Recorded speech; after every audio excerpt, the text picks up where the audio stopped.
Chair, go Mr. ahead, Chair, respond. at the very most, I do not like your performance as a member of the 19th Congress. But hate is such a powerful word because we established earlier that we do not have any personal relationship or any personal Mr. Chair, affiliation. binanggit mo yung human rights. Yes, binanggit mo Mr. yan kanina, Chair. di ba? Correct, Mr. Therefore, Chair. Mr. Chair, you violated my human rights. Why? Because when you said those profanities, those insult, yung gago, yung isasampol ko ito sa pagbubuka mo, you violated my human rights. You did. May I respond, Mr. Chair? Teka, Mr. Chair, hindi ako nagagalit sa'yo. Okay? At wala akong pakialam sa'yo. Kahit na anong sabihin mo, okay lang sa akin. Alright? Pero itong ating pinag-uusapan ngayon, merong kinalaman sa mga legislation na aming gagawin later on. That is why I am asking you right now. Sapagkat napakahalaga nito. Kapag binabanggit mo, if you're saying that using profanities, insults, and malicious accusations online represent fair and respectful discourse and a healthy discourse, therefore you're telling us that the freedom of expression is absolute. You can say anything you want, and that is freedom of expression. Yun ang sinasabi ko, Mr. Chair. May I respond, Mr. Chair? Pag binanggit mo, if you said that freedom of expression is not absolute, therefore, there are certain things that you cannot say. Yun ang ibig sabihin nung freedom of expression is not absolute. May limitation yun. Di ba? Oh. Go ahead. You can answer now. Okay, thank you very much, Mr. Chair. Mr. Chair, in the universal thoughts and ideas, there would always be a limitation. The freedom of speech is not absolute. And the limitation of freedom of speech is well defined. Under the law, under the jurisprudence, there are things that you cannot say. There are things that Mr. Chair, what jurisprudence are you talking about? Supreme Court decisions, Your Honor. Can you tell me what law?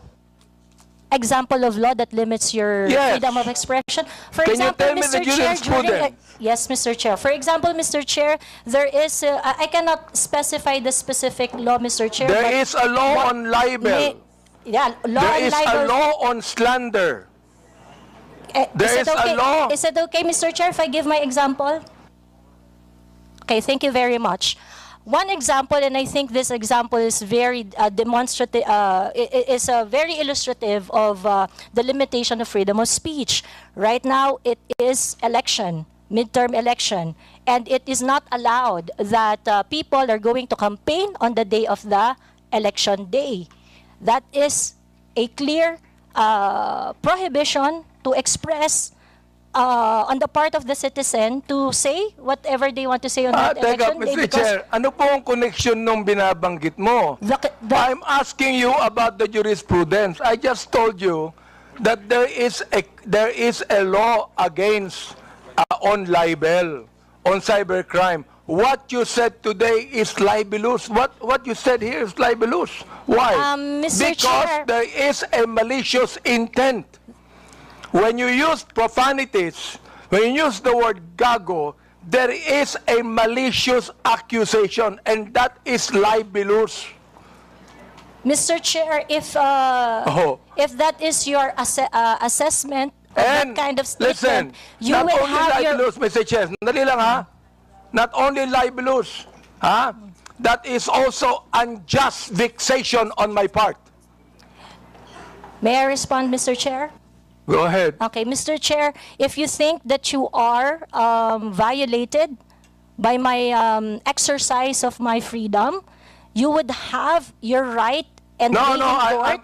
Mr. Chair, So that the maliciousness of that statement can be sorted out in the proper authority. Don't worry.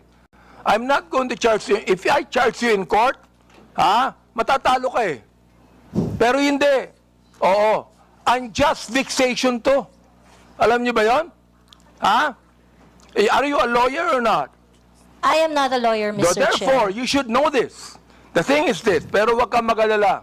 Hindi ako magdidemanda sa'yo. Do you know why? You're not important to me. Alright? Ang dahilan lamang, kaya natin ginagawa ito, para magkaroon kami ng idea kung anong legislation ang nais naming gawin. Pero ikaw, you are not important to me. Alright? Oo. Thank you, Mr. Chair. Yan. Kaya, huwag kang mag-alala. Hindi ako kailanman magdidemanda sa'yo. Alright? Oh. Tumatawa ka pa eh. Thank you, Mr. Chair. Natatawa ka sa akin eh. No, Mr. Chair, Oo. I am expressing my gratitude, Mr. Chair. Ganun ba? Mr. Chair, tumatawa ka and you're expressing your gratitude by your sarcastic laughter? I am not laughing, Mr. Chair. It's just a natural smile, Mr. So Chair. gusto kong tanungin po, itong ating vloggers na ito, kayo po mga vlogger natin, do you agree with what Miss Joey Cruz said? Every one of you could be able to answer, if you agree.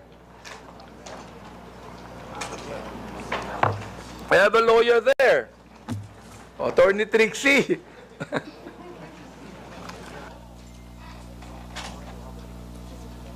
Attorney Trixie, you have the floor. Thank you, Mr. Chair. I disagree with Ms. Joey. I believe that there is, instead of a limitation on the freedom of speech, I believe that speech is either protected or not protected. Thank you very much. Those that are covered by the law, such as the law on inciting to terrorism, inciting to rebellion, and so on, are unprotected speech. And those that are not covered by any limitations by the law are protected speech. The Supreme Court has said that expressions of frustration are protected speech. And therefore, although we differ, Ms. Joey and I, on the approach to the problem, we agree on the solution. Okay, let me ask the other bloggers that we have. Each of you could be able to answer and tell me if you agree with Ms. Cruz on that.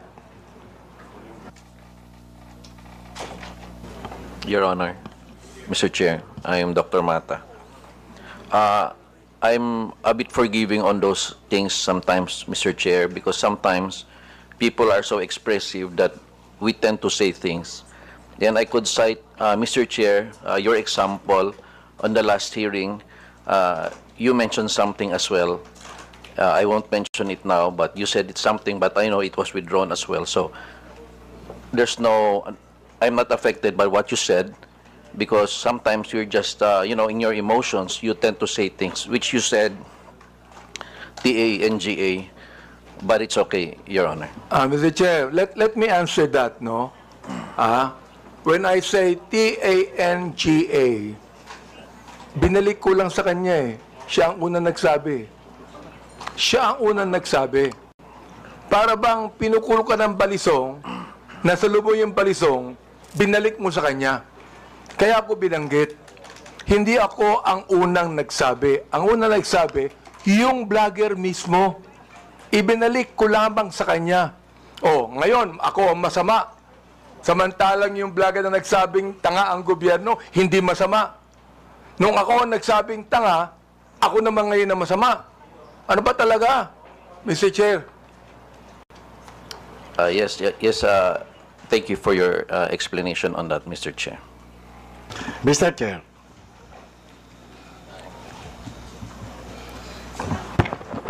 Yes, was that, Mr. Chair. Mr. Morales, please proceed. Yes, sir. Doon sa kay Miss Joey Cruz, ang ko lang, bilang isang dating tauhan ng gobyerno, wag lang sana tayong magpakita ng anumang kagaspangan para hindi tayo napapansin ng publiko. Yun lang po. Ano yung ibig sabihin? Huwag lang magpakita ng kagaspangan para hindi makita ng publiko. Yes, Your Honor, Mr. Chairman. Yun lang po. Kasi kung magpapakita tayo ng kagaspangan at makikita ng publiko yung hindi na ayon na kilos ng isang public official, talaga makikita po tayo. At yung mapapansin ng publiko. Huwag naman sana tayong masasaktan. Sinong tinutukoy mo, Mr. Chair? Your Honor, yun pong mga gumagawa ng kagaspangan, yun po yun. Sino nga yung tinutukoy mo? Aba, hindi ko po alam. Siguro po, maaaring kayo po, Your Honor, mawalang galang na po, nasa inyo po yun kung sino po yung mapapatungkulan nun. Mr. Chair, ano ba yung kagaspangan na narinig mo? Sino nagsabi ng kagaspangan? Your Honor, ito po bilang isang dating tauhan ng gobyerno. Nagiging maingat dapat ang isang tauhan ng gobyerno habang siya ay nanunungkulan. Katulad ng pagnanakaw, pag-aabuso sa tungkulin, pagmamalabis. Yan po yung isa sa mga dapat na tinitingnan natin.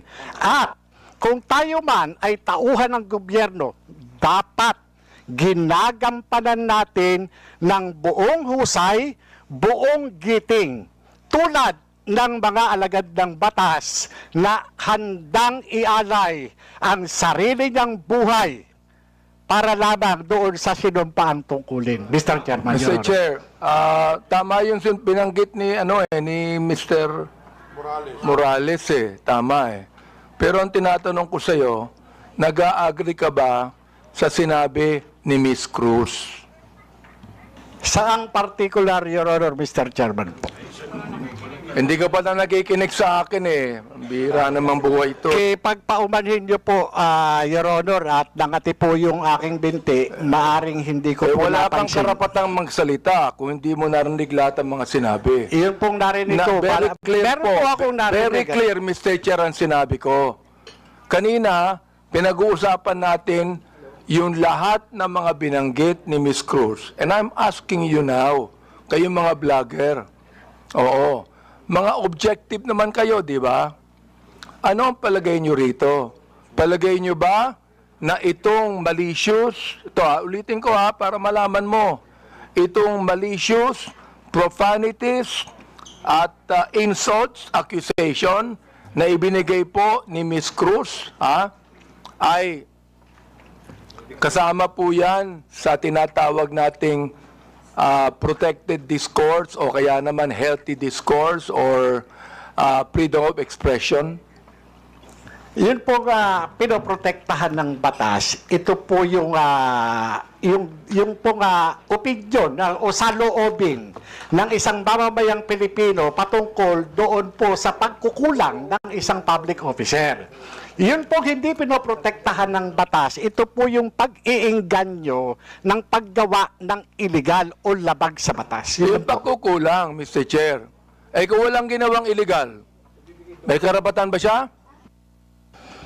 Kung walang ginawang illegal, Your Honor, depende po Depende po sa napapansin at kung Ilang, po sa nagbibigay ng opinion, Your Honor. Miss Joey, meron po ba akong ginawang illegal? Meron po ba? Nothing that I said in the Yun, vlog. wala akong ginawang illegal. Meron ba akong ginawang immoral?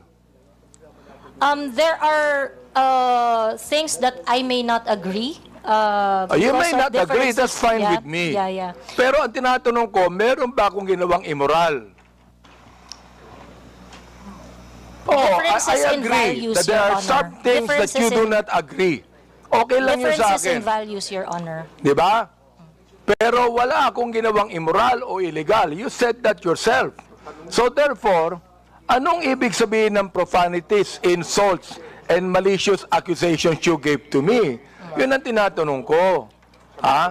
May I answer, Your Yes, Honor? go ahead. Okay. First of all, Your Honor, I would just like to take exception once again that I never agreed to anything, any statement that is malicious as part of freedom of speech. It's not. What I said are not malicious. Those are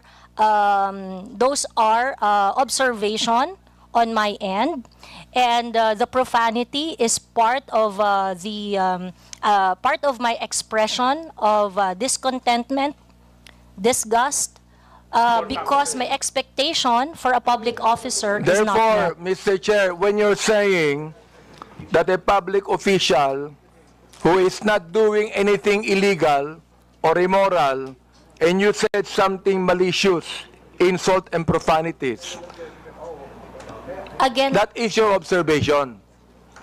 And you have the right to say that. Again, Mr. Chair, I am taking exception on the malicious statement. My statements are not malicious because my statements are always pertaining to the exercise of the public duty of the officer I am responding So to. or therefore, when you reacting said to. gago, that is not malicious. That is not malicious, Mr. Chair. Okay. That is not malicious, ha? Yes, Mr. Chair. Oo. Pero ako, Miss Cruz, kahit kailan, hindi naman kita kilala, hindi ko alam ang ginagawa mo, wala akong karapatang tawagin kitang gago. And I respect your opinion, Mr. Chair. Not my opinion. That is my belief. I Iba yung respect your opinion, belief, Mr. iba Chair. yung belief. Okay. I'd like to ask the other vlogger if they agree with Miss Joey on that. Una po, I agree po na this is not malicious kasi na-establish na po na hindi po namin kayo kilala personally. And kung sabihin namin mahal namin kayo, it is because of your work as public official. Hindi po ibig sabihin mahal po namin kayo bilang kung ano pa man, malisyoso. And when we say we don't like what you are doing, it is also not malicious. It pertains to your job as a government official. So I think magkaiba din po kasi yung sukatan sa public official and also private citizen. So, I think it's important for us to understand the difference of and the limitation doon sa public official and sa private citizen. And I agree po. Lahat po ng sinasabi namin sa inyo, because we don't know you personally, are not malicious. It's not personal. It's about your job lang po. Sometimes, Mr. Chair, I'm not onion skinned, ayan, kilala ako ni Congressman Glenn. Kaibigan ko yan. I'm not onion skinned. Ang ibabagit lamang natin dito is how do we limit this? How do we regulate this? Yun ang aming inaanong batas. How do we regulate this kind of statements? Na masyadong personal to eh. Diba? Hindi ko na nga pinapansin eh. Oo. Kung hindi lang binigay sa akin itong mga bagay na sinabi, makikita ko ba to? Hindi ko nakita to eh, Miss Joey Cruz eh. I don't even care about that anymore. Hindi ako apektado dito eh. Hindi ba? The thing is this, kayo makakatulong sa amin for us to be able to craft a better legislation to what? To tell you that the freedom of expression is not absolute. Yun ang nais naming sabihin dito.